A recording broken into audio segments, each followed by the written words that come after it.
بسم الله الرحمن الرحيم وما من دابة سبارة نمبر 12 أعوذ بالله من الشيطان الرجيم بسم الله الرحمن الرحيم وما من دابة في الأرض إلا على الله رزقها ويعلم مستقرها ومستودعها كل في كتاب مبين وهو الذي خلق السماوات والأرض في 6 أيام وكان عرشه على الماء ليبلوكم أيكم أحسن عملا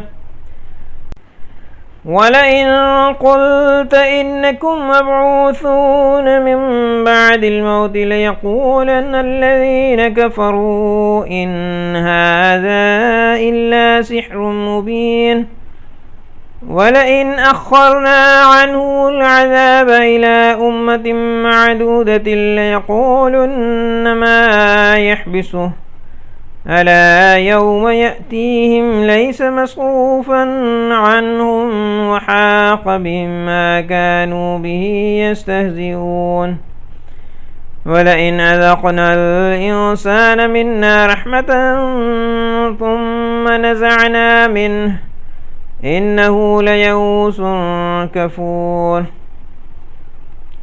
ولئن أذقناه نعماء بعد ضراء مسته ليقولن ذهب السيئات عني إنه لفرح فخور إلا الذين صبروا وعملوا الصالحات أولئك لهم مغفرة وأجر كبير فلعلك تارك بعض ما يوحى إليك وضائق به صدرك أن يقولوا لولا أنزل عليه كنز أو جاء معه ملك إنما أنت نذير والله على كل شيء وكيل أم يقولون افتراه قل فأتوا ب10 صور مثله مفتريات وادعوا من استطعتم من دون الله إن كنتم صادقين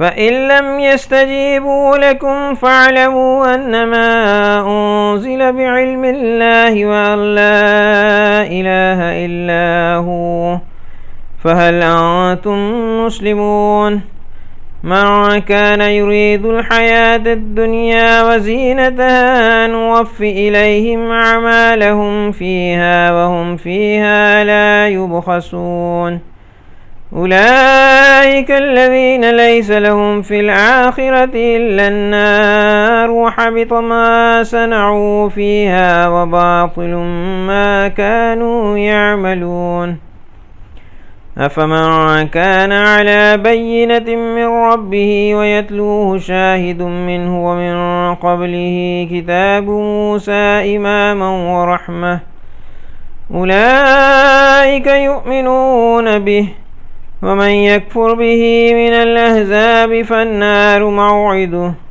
فلا تك في مرية منه إنه الحق من ربك ولكن أكثر الناس لا يؤمنون ومن أظلم ممن افترى على الله كذبا أولئك يعرضون على ربهم ويقول الأشهاد هؤلاء الذين كذبوا على ربهم ألا لعنة الله على الظالمين الذين يصدون عن سبيل الله ويبغونها عوجا وهم بالآخرة هم كافرون أولئك لم يكونوا معجزين في الأرض وما كان لهم من دون الله من أولياء يضاعف له العذاب ما كانوا يستطيعون السمع وما كانوا يبصرون. أولئك الذين خسروا أنفسهم وضل عنهم ما كانوا يفترون. لا جرم أنهم في الآخرة هم الأخسرون. إن الذين آمنوا وعملوا الصالحات وأخبتوا إلى ربهم أولئك أصحاب الجنة هم فيها خالدون. مثل الفريقين كالأعمى والأصم والبصير والسميع هل يستويان مثلا أفلا تذكرون. ولقد أرسلنا نوحا إلى قومه إني لكم نذير مبين ألا تعبدوا إلا الله إني أخاف عليكم عذاب يوم أليم. فقال الملأ الذين كفروا من قومه ما نراك إلا بشرا مثلنا وما نراك اتبعك إلا الذين هم أراذلنا بادي الرأي وما نرى لكم علينا من فضل بل نظنكم كاذبين. قال يا قوم أرأيتم إن كنت على بينة من ربي وآتاني رحمة من عنده فعميت عليكم أنلزمكموها وأنتم لها كارهون. ويا قوم لا أسألكم عليه مالا إن أجري إلا على الله وما أنا بطارد الذين آمنوا إنهم ملاقو ربهم ولكني أراكم قوما تجهلون. ويا قوم من ينصرني من الله إن طردتهم فلا تذكرون.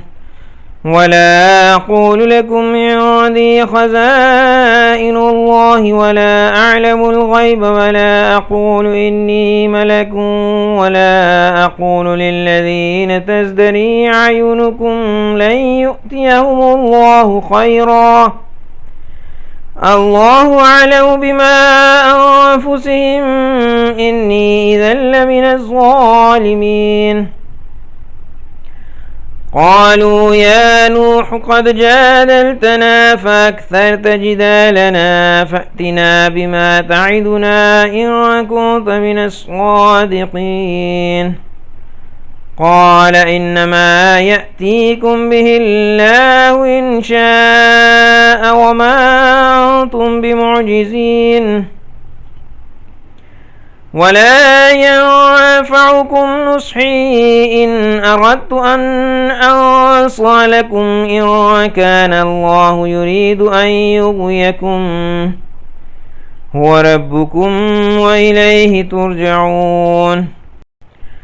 أم يقولون افتراه قل إن افتريته فعلي إجرامي وأنا بريء مما تجرمون.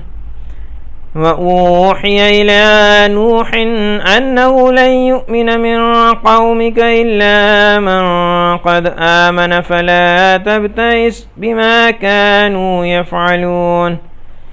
واصنع الفلك بأعيننا ووحينا ولا تخاطبني في الذين ظلموا إنهم مغرقون. ويصنع الفلك وكلما مر عليه ملأ من قومه سخروا منه قال إن تسخروا منا فإنا نسخر منكم كما تسخرون. فسوف تعلمون من يأتيه عذاب يخزيه ويحل عليه عذاب مقيم. حتى إذا جاء أمرنا وفار التنور قل نحمل فيها من كل زوجين اثنين وأهلك إلا من سبق عليه القول وما آمن معه إلا قليل. وقال اركبوا فيها بسم الله مجريها ومرساها إن ربي لغفور رحيم. وهي تجري بهم في موج كالجبال ونادى نوح ابنه وكان في معزل يا بني اركب معنا ولا تكن مع الكافرين. قال سآوي إلى جبل يعصمني من الماء قال لا عاصم اليوم من أمر الله إلا من رحم وحال بينهما الموج فكان من المغرقين. وقيل يا أرض ابلعي ماءك ويا سماء واقلعي وغيض الماء وقضي الأمر واستوت على الجودي وقيل بعدا للقوم الظالمين. ونادى نوح ربه فقال رب إن ابني من أهلي وإن وعدك الحق وأنت أحكم الحاكمين. قال يا نوح إنه ليس من أهلك إنه عمل غير صالح فلا تسألني ما ليس لك به علم إني أعظك أن تكون من الجاهلين. قال رب إني أعوذ بك أن أسألك ما ليس لي به علم وإلا تغفر لي وترحمني أكن من الخاسرين. قيل يا نوح اهبط بسلام منا وبركات عليك وعلى ممن معك وأمم سنمتعهم ثم يمسهم منا عذاب أليم. تلك من أنباء الغيب نوحيها إليك ما كنت تعلمها أنت ولا قومك من قبل هذا فاصبر إن العاقبة للمتقين.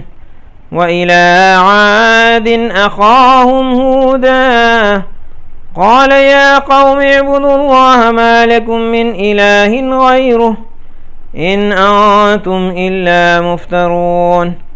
يا قوم لا أسألكم عليه أجرا إن أجري إلا على الذي فطرني أفلا تعقلون.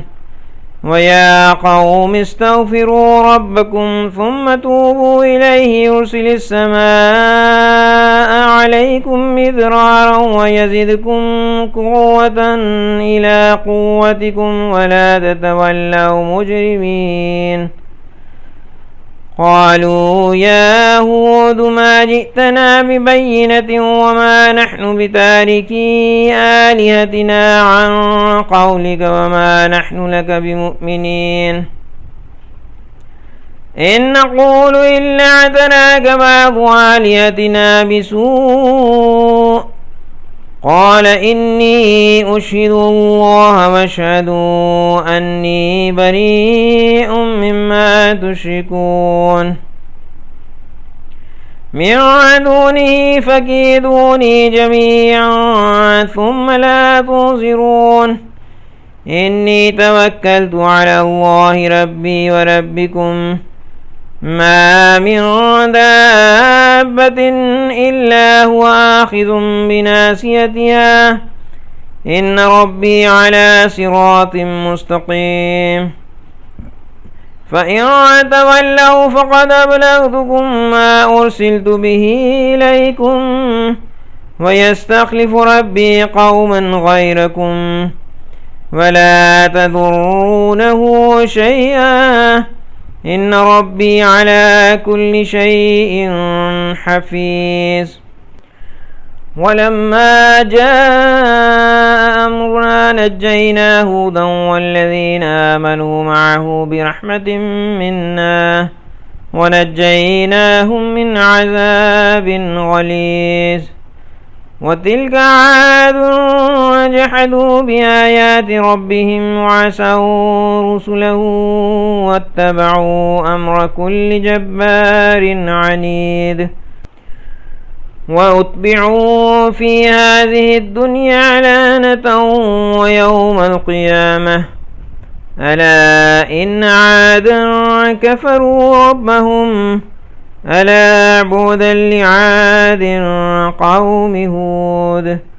وإلى ثمود أخاهم صالحا قال يا قوم اعبدوا الله ما لكم من إله غيره هو أنشأكم من الأرض واستعمركم فيها فاستغفروه ثم توبوا إليه إن ربي قريب مجيب. قالوا يا صالح قد كنت فينا مرجوا قبل هذا أتنهانا أن نعبد ما يعبد آباؤنا وإننا لفي شك مما تدعونا إليه مريب. قال يا قوم أرأيتم إن كنت على بينة من ربي وآتاني منه رحمة فمن ينصرني من الله إن عصيته فما تزيدونني غير تقصير.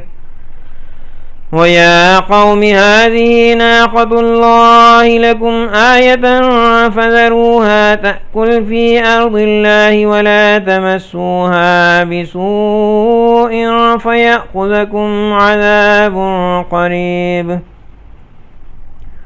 فعقروها فقال تمتعوا في داركم 3 أيام ذلك وعد غير مكذوب.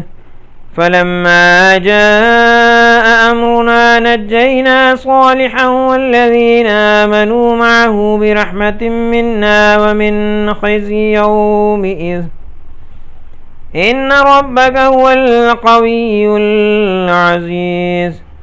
وأخذ الذين ظلموا الصيحة فأصبحوا في ديارهم جاثمين كأن لم يغنوا فيها ألا إن ثمود كفروا ربهم ألا بعدا لثمود. ولقد جاءت رسلنا إبراهيم بالبشرى قالوا سلاما قال سلام فما لبث أن جاء بعجل حنيذ. فلما رأى أيديهم لا تصل إليه نكرهم وأوجس منهم خيفة قالوا لا تخف إنا أرسلنا إلى قوم لوط وامرأته قائمة فضحكت فبشرناها بإسحاق ومن وراء إسحاق يعقوب. قالت يا ويلتى ألد وأنا عجوز وهذا بعلي شيخا إن هذا لشيء عجيب.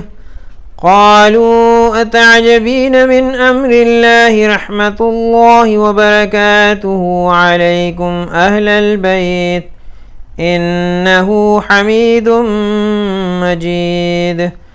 فلما ذهب عن إبراهيم الروع وجاءته البشرى يجادلنا في قوم لوط إن إبراهيم لحليم أواه منيب.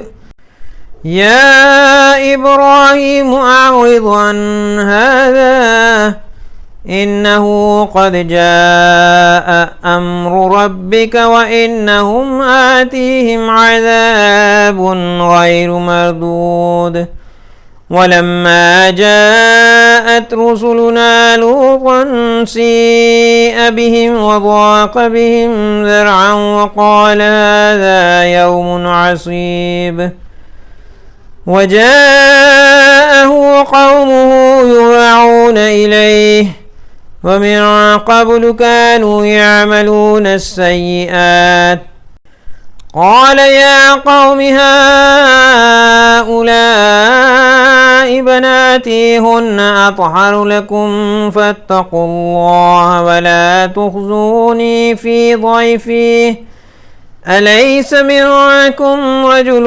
رشيد قالوا لقد علمت ما لنا في بناتك من حق وإنك لتعلم ما نريد قال لو أن لي بكم قوة أو آوي إلى ركن شديد قالوا يا لوط إنا رسل ربك لن يصلوا إليك فأسر بأهلك بقطع من الليل ولا يلتفت منكم أحد إلا امرأتك إنه مصيبها ما أصابهم إن موعدهم الصبح أليس الصبح بقريب فلما جاء أمرنا جعلنا عاليها سافلها وأمطرنا عليها حجارة من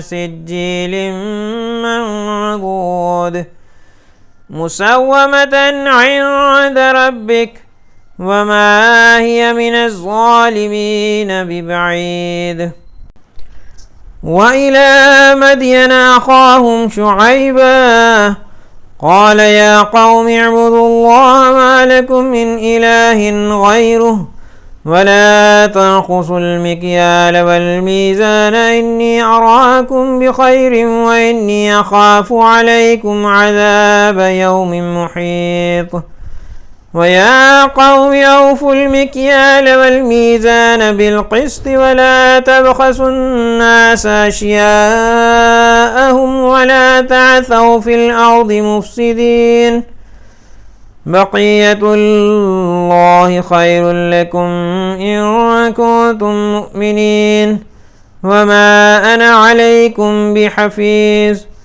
قالوا يا شعيب وصلاتك تأمرك أن نترك ما يعبد آباؤنا أو أن نفعل في أموالنا وما نشاء إنك لأنت الحليم الرشيد قال يا قوم أرأيتم إن كنت على بينة من ربي ورزقني منه رزقا حسنا وما أريد أن أخالفكم إلى ما أنهاكم عنه إن أريد إلا الإصلاح ما استطعت وما توفيقي إلا بالله عليه توكلت وإليه أنيب ويا قوم لا يجرمنكم شقاقي أن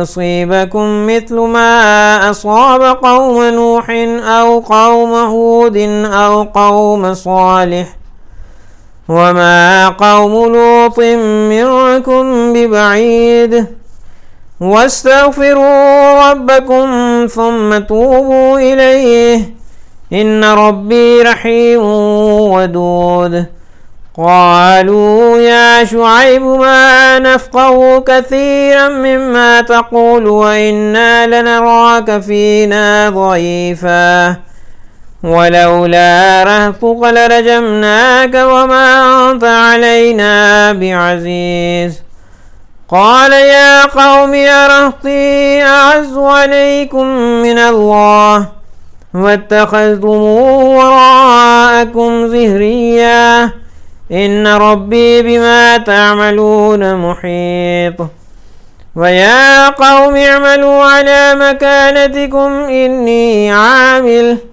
سوف تعلمون من يأتيه عذاب يخزيه ومن هو كاذب وارتقبوا إني معكم رقيب. ولما جاء أمرنا نجينا شعيبا والذين آمنوا معه برحمة منا وأخذت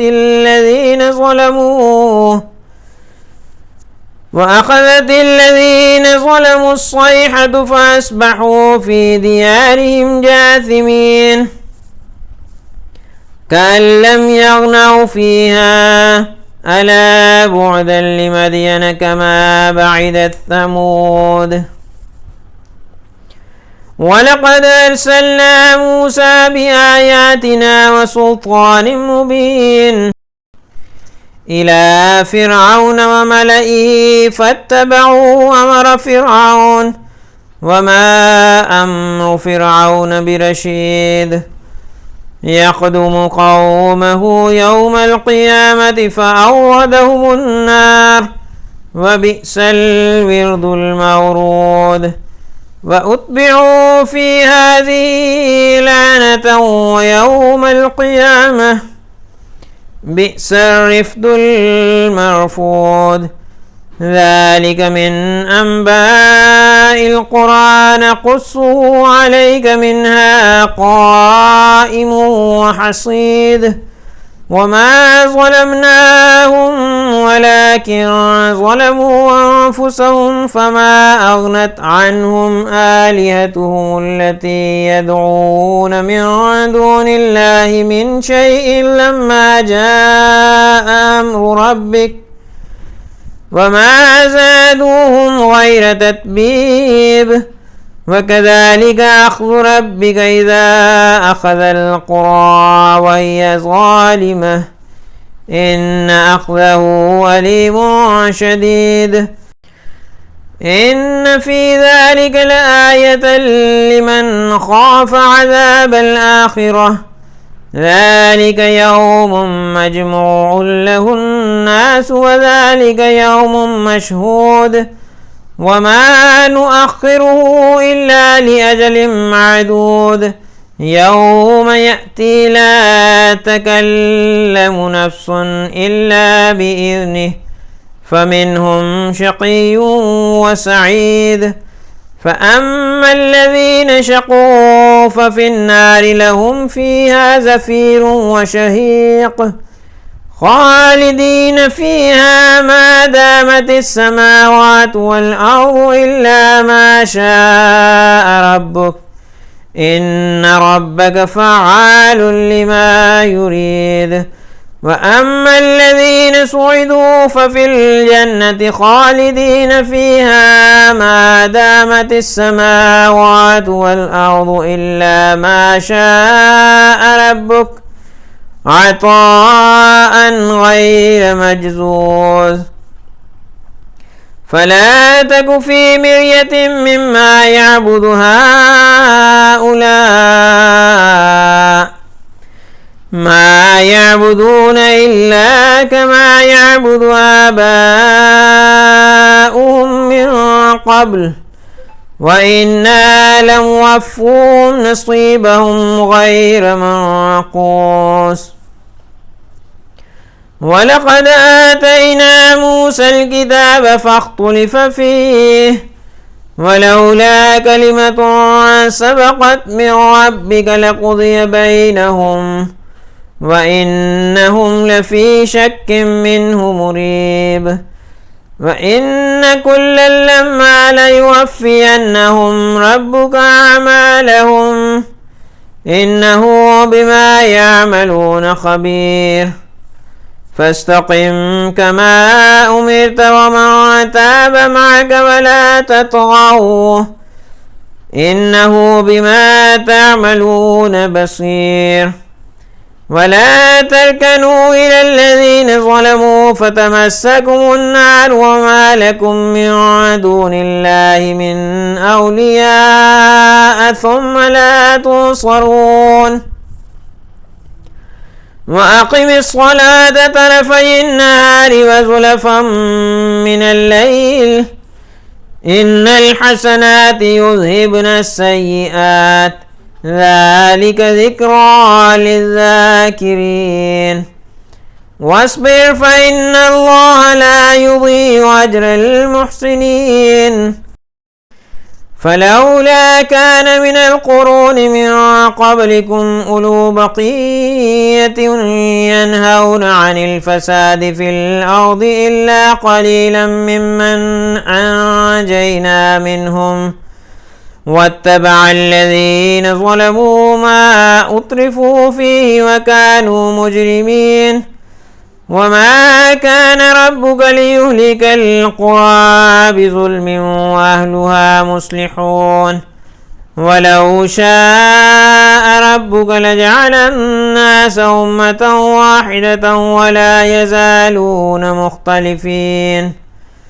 إلا من رحم ربك ولذلك خلقهم وتمت كلمة ربك لأملأن جهنم من الجنة والناس أجمعين وكلا نقص عليك من أنباء الرسل ما نثبت به فؤادك وجاءك في هذه الحق وموعظة وذكرى للمؤمنين وقل للذين لا يؤمنون اعملوا على مكانتكم إنا عاملون وانتظروا إنا منتظرون ولله غيب السماوات والأرض وإليه يرجع الأمر كله فاعبده وتوكل عليه وما ربك بغافل عما تعملون. سورة يوسف.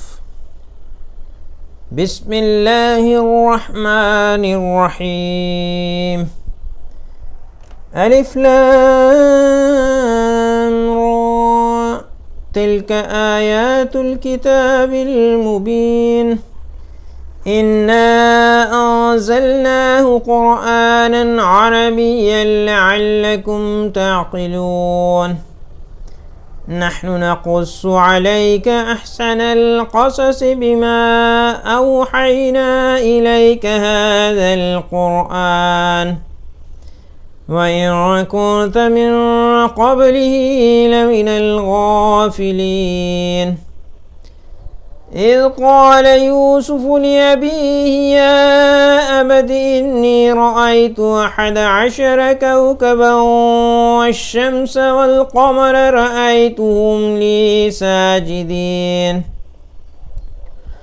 قال يا بني لا تقصص رؤياك على إخوتك فيكيدوا لك كيدا إن الشيطان للإنسان عدو مبين وكذلك يجتبيك ربك ويعلمك من تأويل الأحاديث ويتم نعمته عليك وعلى آل يعقوب كما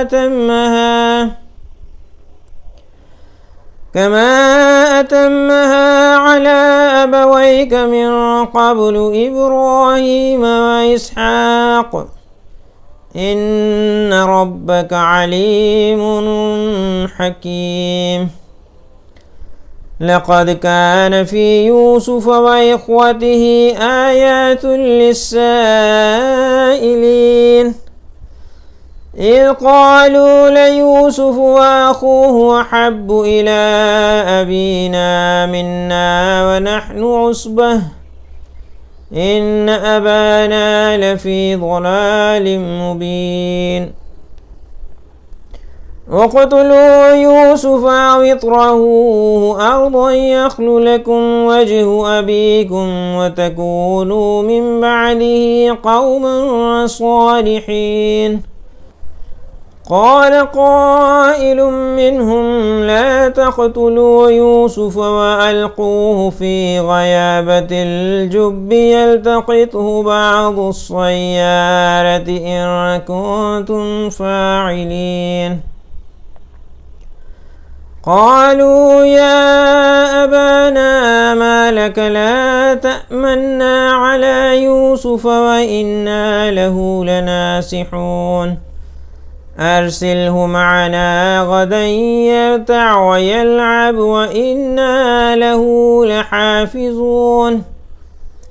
قال إني ليحزنني أن تذهبوا به وأخاف أن يأكله الذئب وأنتم عنه غافلون. قالوا لئن أكله الذئب ونحن عصبة إنا إذا لخاسرون. فلما ذهبوا به وأجمعوا أن يجعلوه في غيابة الجب وأوحينا إليه لتنبئنهم بأمرهم هذا وهم لا يشعرون. وجاءوا أباهم عشاء يبكون. قالوا يا أبانا إنا ذهبنا نستبق وتركنا يوسف عند متاعنا فأكله الذئب وما أنت بمؤمن لنا ولو كنا صادقين. وجاءوا على قميصه بدم كذب. قال بل سولت لكم أنفسكم أمرا فصبر جميل والله المستعان على ما تصفون. وجاءت سيارة فأرسلوا واردهم فأدلى دلوه. قال يا بشرى هذا غلام وأسروه بضاعة والله عليم بما يعملون.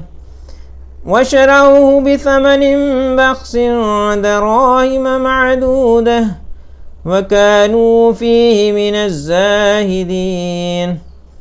وقال الذي اشتراه من مصر لامرأته أكرمي مثواه عسى أن ينفعنا أو نتخذه ولدا. وكذلك مكنا ليوسف في الأرض ولنعلمه من تأويل الأحاديث والله غالب على أمره ولكن أكثر الناس لا يعلمون. ولما بلغ أشده آتيناه حكما وعلما وكذلك نجزي المحسنين. وراودته التي هو في بيتها عن نفسه وغلقت الأبواب وقالت هيت لك. قال معاذ الله إنه ربي يحسن مثواج إنه لا يفلح الظالمون. ولقد همت به وهم بها لولا أن رأى برهان ربه كذلك لنصرف عنه السوء والفحشاء إنه من عبادنا المخلصين. واستبق الباب وقدت قميصه من دبر وألف يا سيدها لدى الباب. قالت ما جزاء من أراد بأهلك سوءا إلا أن يسجن أو عذاب أليم. قال هي راودتني عن نفسي وشهد شاهد من أهلها إن كان قميصه قد من قبل فصدقت وهو من الكاذبين وإن كان قميصه قد من دبر فكذبت وهو من الصادقين فلما رأى قميصه قد من دبر قال إنه من كيدكن إن كيدكن عظيم يوسف أعرض عن هذا واستغفري لذنبك إنك كنت من الخاطئين وقال نسوة في المدينة امرأة العزيز تراود فتاها عن نفسه قد شغفها حبا إنا لنراها في ضلال مبين فلما سمعت بمكرهن أرسلت إليهن وأعتدت لهن متكئا وآتت كل واحدة منهن سكينا وقالت اخرج عليهن فلما رأينه أكبرنه وقطعن أيديهن وقلن حاش لله ما هذا بشرا إن هذا إلا ملك كريم قالت فذلكن الذي لمتنني فيه ولقد راودته عن نفسه فاستعصم ولئن لم يفعل ما آمره ليسجنن وليكون من الصاغرين قال رب السجن أحب إلي مما يدعونني إليه وإلا تصرف عني كيدهن أصب إليهن وأكن من الجاهلين فاستجاب له ربه فصرف عنه كيدهن إنه هو السميع العليم ثم بدا لهم من بعد ما رأوا الآيات ليسجننه حتى حين ودخل معه السجن فتيان قال أحدهما إني أراني عاصر خمرا وقال الآخر إني أراني أحمل فوق رأسي خبزا تأكل الطير منه نبئنا بتأويله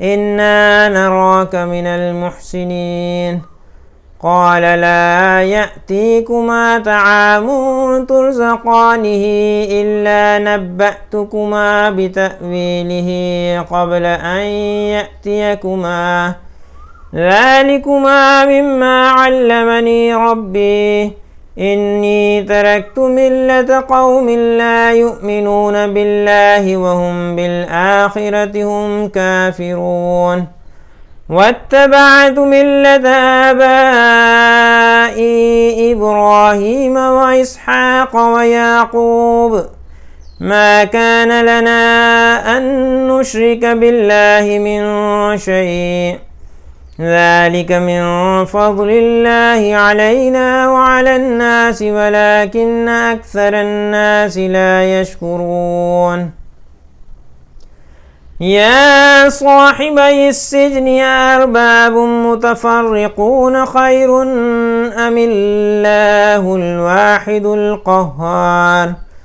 ما تعبدون من دونه إلا أسماء سميتموها أنتم وآباؤكم ما أنزل الله بها من سلطان إن الحكم إلا لله أمر أن لا تعبدوا إلا إياه ذلك الدين القيم ولكن أكثر الناس لا يعلمون يا صاحبي السجن أما أحدكما فيسقي ربه خمرا وأما الآخر فيصلب فتأكل الطير من رأسه قضي الأمر الذي فيه تستفتيان وقال للذي ظن أنه ناج منهما اذكرني عند ربك فأنساه الشيطان ذكر ربه فلبث في السجن بضع سنين. وقال الملك إني أرى 7 بقرات سمان يأكلهن 7 عجاف و7 سنبلات خضر وأخرى يابسات يا أيها الملأ أفتوني في رؤياي إن كنتم للرؤيا تعبرون. قالوا أضغاث أحلام وما نحن بتأويل الأحلام بعالمين. وقال الذي نجا منهما وادكر بعد أمة أنا أنبئكم بتأويله فأرسلون. يوسف أيها الصديق أفتنا في 7 بقرات سمان يأكلهن 7 عجاف و7 سنبلات خضر وأخر يابسات لعلي أرجع إلى الناس لعلهم يعلمون. قال تزرعون 7 سنين دأبا فما حسدتم فذروه في سنبله إلا قليلا مما تأكلون. ثم يأتي من بعد ذلك 7 شداد ويأكلن ما قدمتم لهن إلا قليلا مما تحصنون. ثم يأتي من بعد ذلك عام فيه يغاث الناس وفيه يعصرون. وقال الملك ائتوني به فلما جاءه الرسول قال ارجع إلى ربك فاسأله ما بال النسوة اللاتي قطعن أيديهن إن ربي بكيدهن عليم.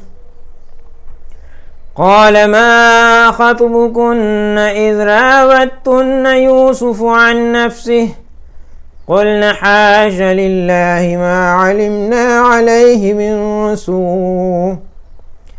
قالت امرأة العزيز الآن حسحس الحق أنا راودته عن نفسه وإنه لمن الصادقين.